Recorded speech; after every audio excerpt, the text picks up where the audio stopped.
এবং তিনি দূরত্ব বজায় রাখার কথা জানিয়েছিলেন যে আমি এই মমতাপন্থী তৃণমূল থেকে আমি দূরত্ব বজায় রাখছি, এবং তিনি তার পদ থেকেও রেজিগনেশন দিয়েছিলেন। স্বাভাবিকভাবে কেউ ব্ল্যাকমেলিং করে থাকতে পারে, এগুলো পুলিশের কাজ দেখবেন, মোবাইল ফোন থেকে যদি কিছু পাওয়া যায়।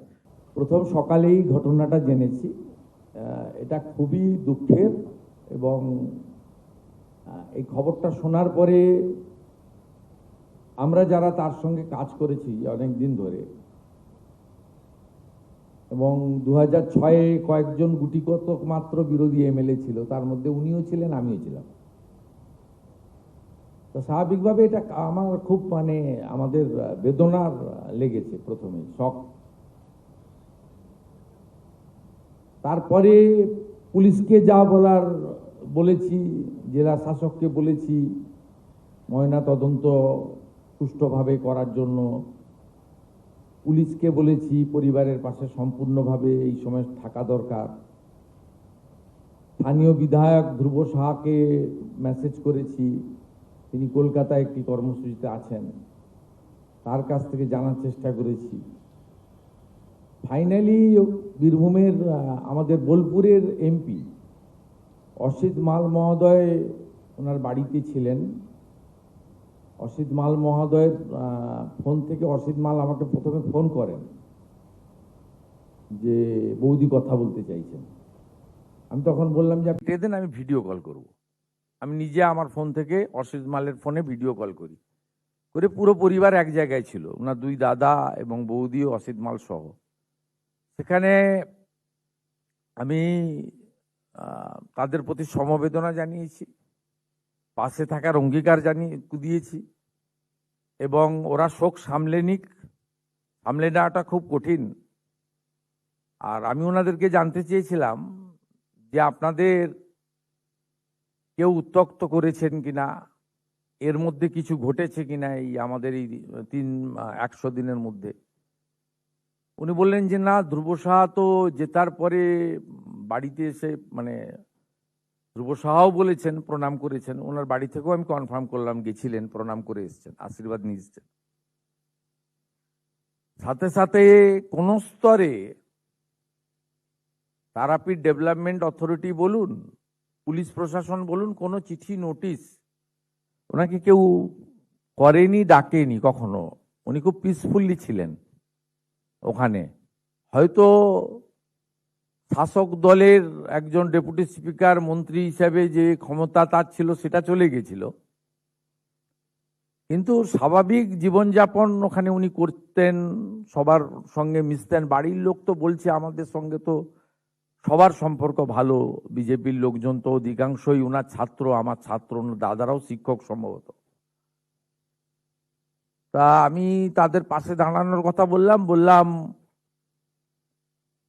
যে পুলিশকে একটু সহযোগিতা করুন। আমি ডিজিপি এবং এসপি বীরভূমকে নির্দেশ দিয়েছি, মোবাইল ফোনগুলো যেগুলো উনি ইউজ করতেন সেগুলো যদি পুলিশকে দেন, পুলিশ তদন্ত করে দেখবে যে দুর্নীতিগ্রস্ত কোনো লোকজন উনাকে ভয় দেখিয়েছে কিনা, যে আপনার নাম বলে দেবো, আমরা অমুক করে দেবো।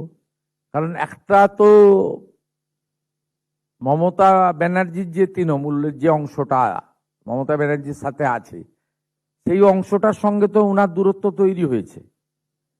কারণ যে কমিটিটা মমতা বন্দ্যোপাধ্যায় করেছিলেন নির্বাচনে হেরে যাওয়ার পরে, সেখান থেকে উনি পদত্যাগ করেন, এবং তিনি দূরত্ব বজায় রাখার কথা জানিয়েছিলেন যে আমি এই মমতাপন্থী তৃণমূল থেকে আমি দূরত্ব বজায় রাখছি, এবং তিনি তার পদ থেকেও রেজিগনেশন দিয়েছিলেন। স্বাভাবিকভাবে কেউ ব্ল্যাকমেলিং করে থাকতে পারে, এগুলো পুলিশের কাজ দেখবেন, মোবাইল ফোন থেকে যদি কিছু পাওয়া যায়। এক কথায় বলা যায় ঘটনা বেদনাদায়ক।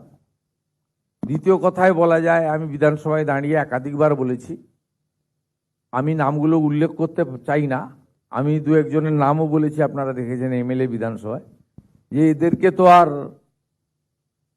কেউ দুর্নীতিগ্রস্তও বলবে না এবং এদেরকে জেলে নিয়ে যাওয়ার কথাও বলবে না, এদের বিরুদ্ধে অভিযোগও নেই।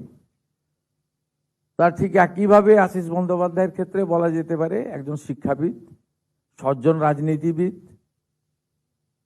তার ফলোয়ার্সদের মধ্যে অনেক বিতর্ক আছে, যেমন রামপুরহাটের বকটুইর ইনসিডেন্ট নিয়ে। ওখানে কারণ সবটা তো ওনাদের নিয়ন্ত্রণে ছিল না, কারণ তৃণমূল কংগ্রেসে তো সবাই জানেন যে সকলে ছিলেন ল্যাম্প পোস্ট, একটাই পোস্ট।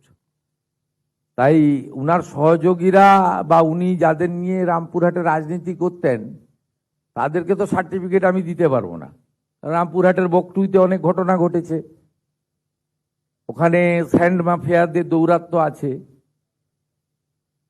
ওখানে আপনার ওই ভাদু আনারুল এসব কি সব ঘটনাও তো গত 2-3 বছরের মধ্যে ঘটেছে।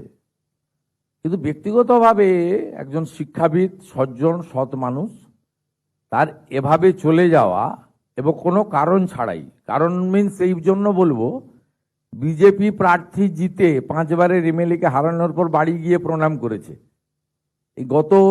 এই যে 4 মাস আগের নির্বাচনে তো আপনি এরকম উদাহরণ খুব একটা দিতে পারবেন না, যে যার সঙ্গে লড়াই করলো তাকে হারালো, দিয়ে তার বাড়িতে গিয়ে প্রণাম করে আশীর্বাদ চেয়ে নিচ্ছে যাতে আমি আপনার দেখানো পথে 5 বছর চলতে পারি।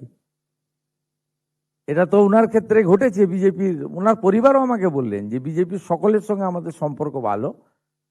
আমি জিজ্ঞেস করেছি পুলিশ কখনো ফোন করেছে কিনা, থানায় ডেকেছে কিনা, বা কোনো অসুবিধা হয়েছে কিনা।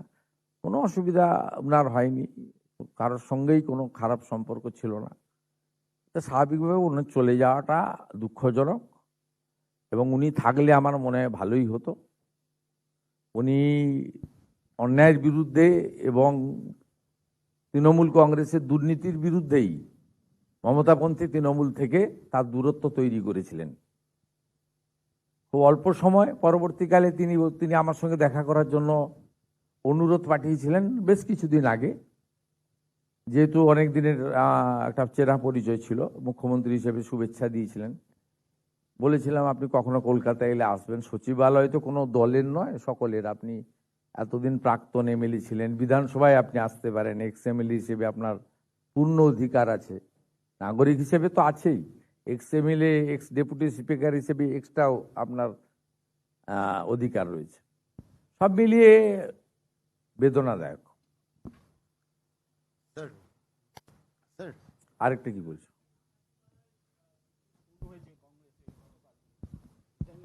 তৃণমূলের লোকেরা মেরেছে। আমরা তো সবাইকে আইনের শাসন দিচ্ছি, তামান্নার ক্ষেত্রেও দিয়েছি। ওখানে জব্বার শেখ জেলে আছে, জেল থেকে মারিয়েছে প্রাথমিকভাবে, এসপি আমাকে যা জানিয়েছে। অ্যারেস্ট হয়েছে ওখানে, জব্বর শেখের স্ত্রী অ্যারেস্ট হয়েছে, যিনি তৃণমূলের প্রধান। খুনের রাজনীতি তৃণমূল কংগ্রেসের ছাড়া ওই লম্পট যারা এখনো, ওই যে আমার কাছে 2 বার হেরেছে তার সঙ্গে যে লোকগুলি আছে, ওই লম্পটরা ছাড়া কেউ এই ধরনের নোংরা রাজনীতি করতে পারে না।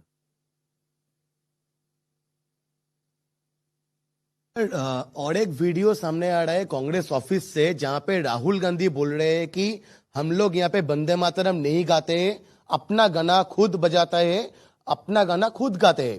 और कांग्रेस लीडर्स अब ये दावा कर रहे हैं कि सोनिया गांधी की जो जेस्चर थी वो सिर्फ मल्लिकार्जुन खड़गे के लिए एक चेयर मांग रही थी। वो